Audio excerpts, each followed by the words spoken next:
Bonjour à tous, dans cette vidéo nous allons rappeler la notion de fonction affine, rappeler la définition et faire quelques exemples. Alors on commence par redonner la définition d'une fonction affine. Eh bien, on dit qu'une fonction qui est définie par une formule du type f de x égale ax plus b, où a et b sont deux nombres réels donnés, eh bien ça s'appelle une fonction affine. Par exemple, si on choisit f de x égale 3x plus 5, eh bien cette fonction-là, qui est définie par une formule, s'appellera une fonction affine. Alors, il y a deux cas particuliers à connaître. Si le nombre b vaut 0, eh bien c'est ce qu'on appellera une fonction linéaire. Par exemple, si on a f de x égale moins 4x, eh bien ceci est une fonction linéaire. Nous voyons que le nombre b vaut 0. Et deuxième cas à connaître, si a égale 0, eh bien on appelle ça une fonction constante. Par exemple, si nous avons f de x égale 10, eh bien nous voyons que le nombre a vaut 0 et la fonction vaut toujours la même chose, elle vaut toujours 10. On appelle donc ça une fonction constante. Alors, deux autres mots de vocabulaire à connaître sur les fonctions affines. Lorsqu'on a une fonction dont la formule est du type f de x égale ax plus b, c'est-à-dire une fonction affine, eh bien le nombre a s'appelle le coefficient directeur, on dit aussi parfois la pente. Et le nombre b s'appelle l'ordonnée à l'origine. Alors dans l'exemple suivant, qui va nous permettre d'illustrer la définition, on nous demande dans chaque cas de donner le type de la fonction et de préciser le coefficient directeur et l'ordonnée à l'origine. Alors première question, nous avons la fonction h qui a un nombre x au départ, associe le nombre 5x moins 2. Alors nous pouvons aussi noter ceci de la façon suivante, h de x égale 5x moins 2. Alors ici, il s'agit d'une fonction affine puisqu'elle est de la forme ax plus b.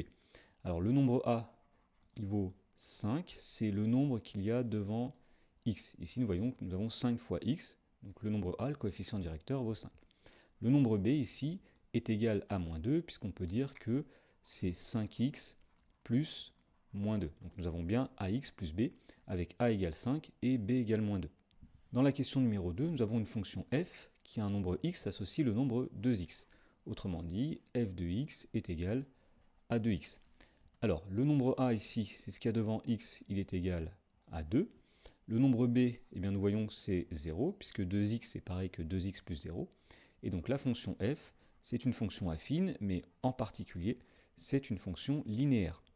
Et pour finir, dans la question 3, nous donne la fonction g, qui a un nombre x au départ, associe le nombre 3. Alors, nous pouvons écrire ici que g de x, eh bien, est égal à 3. Donc nous voyons ici que le nombre a vaut 0, puisque comme il n'y a pas de x, on peut considérer que nous avons 0 fois x. Le nombre b, lui, est égal à 3. Alors, puisque le a, le coefficient directeur, vaut 0, eh bien cette fonction-là, on dit que c'est une fonction constante. Dans l'exemple suivant, on nous donne la fonction g qui est définie par g de x égale 4 facteurs de 5 moins 2x, et on nous demande si elle est affine, et dans ce cas-là, de donner son coefficient directeur et son ordonnée à l'origine. Alors, une fonction affine, c'est une fonction qui est de la forme ax plus b. Le problème ici, c'est que nous avons 4 fois quelque chose. Alors, on pourrait penser qu'elle n'est pas affine, mais en fait, elle est affine, puisque, comme nous allons le voir, lorsqu'on développe, eh bien, nous allons faire 4 fois 5 ici, c'est-à-dire 20, moins 4 fois 2, c'est-à-dire 8x. Et si on remet dans l'ordre, nous avons g de x qui est égal à moins 8x plus 20. Donc nous voyons ici que g de x est de la forme ax plus b, avec le nombre a qui est égal à moins 8 et le nombre b qui est égal à 20. Donc nous pouvons dire que g est bien une fonction affine. Et nous avons donné son coefficient directeur qui est égal à moins 8 et son ordonnée à l'origine qui est égal à 20. Dans la proposition suivante, on nous dit que la représentation graphique d'une fonction affine qui a pour expression f de x égale ax plus b, eh bien c'est une droite qui va passer par le point de coordonnées 0, b. Autrement dit, si nous avons un repère ici et que nous devons tracer la représentation graphique d'une fonction affine, eh bien nous aurons une droite et le point de coordonnées donc 0, b sera situé sur cette droite. Alors faisons un exemple pour illustrer cette proposition. Donc on nous demande dans l'exemple suivant de tracer la représentation graphique de la fonction qui est définie par f de x égale 1 tiers de x plus 4. Alors tout d'abord nous voyons que c'est une fonction affine. Le coefficient directeur c'est le nombre devant x, c'est-à-dire 1 tiers. L'ordonnée à l'origine c'est 4. Donc nous savons tout d'abord que la représentation graphique de cette fonction ce sera une droite. Et puis nous savons qu'elle va passer par le point de coordonnées 0, 4. Donc nous avons placé le point de coordonnées 0, 4. Pour tracer la droite qui représente cette fonction-là, il nous faut donc un deuxième point. Alors pour avoir un deuxième point, nous allons choisir un nombre x et calculer son image, ce qui nous donnera x, y, donc les coordonnées d'un deuxième point de la droite. Alors pour choisir le nombre x, on est libre, on peut prendre ce qu'on veut, mais l'idée ici, ça va être de choisir un nombre x qui fait en sorte que le calcul soit plutôt simple. Et par exemple, ici, nous voyons que si x égale 3, eh bien, le calcul de l'image de 3 eh bien, sera en tout cas un nombre qui est plutôt facile à placer dans un repère. Donc si x égale 3, eh bien, f de 3, ça va donner 1 tiers fois 3 plus 4, c'est-à-dire 1 plus 4, puisque 3 fois 1 tiers, ça fait 1. Autrement dit, f de 3, c'est 5. Alors, nous avons donc un deuxième point qui sera situé sur la droite. Ce sera le point de nos coordonnées 3, puisque nous avons pris x égale 3, et 5, puisque l'image de 3, c'est 5. Donc, nous nous plaçons ici à 3 en abscisse et 5 en ordonnée. Donc ici, nous avons un deuxième point de la droite. Et donc, pour tracer la représentation graphique de la fonction f, il suffit de relier ces points par une droite. Alors dans l'exemple suivant, ce sera l'inverse. On nous donne la droite représentative d'une fonction affine et le but, ça va être de retrouver son expression. Nous savons que f de x est de la forme ax plus b. Donc l'idée ici, ça va être de trouver a et b. Alors sur le graphique ici, donc les graduations sont de 2 carreaux par unité en abscisse et en ordonnée. Et dans la première question, on nous demande de déterminer graphiquement l'ordonnée à l'origine de f.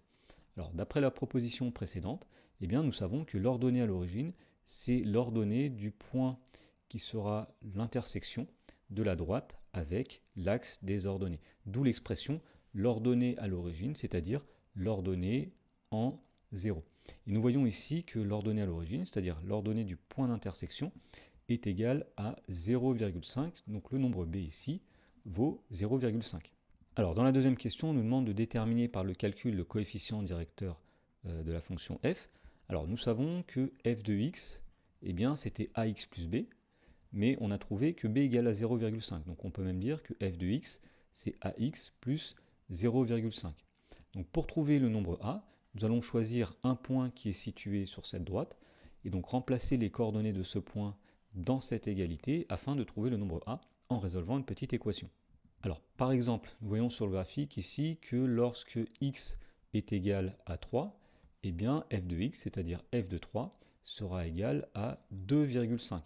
Donc nous allons dire ici que f de 3 est égal à 2,5. Eh bien ça, c'est équivalent à dire que, alors lorsqu'on remplace dans la formule x par 3, eh bien ça veut dire que a fois 3 plus 0,5 doit être égal à 2,5. Et donc là, nous avons une équation que nous allons résoudre pour trouver le nombre a. Alors, nous allons dire que a fois 3, c'est pareil que 3a. Et puis, nous allons faire passer ce 0,5 de l'autre côté, puisque pour résoudre une équation, on sépare les inconnus des constantes. Alors, en passant 0,5 de l'autre côté, nous allons avoir 2,5 moins 0,5, c'est-à-dire 2.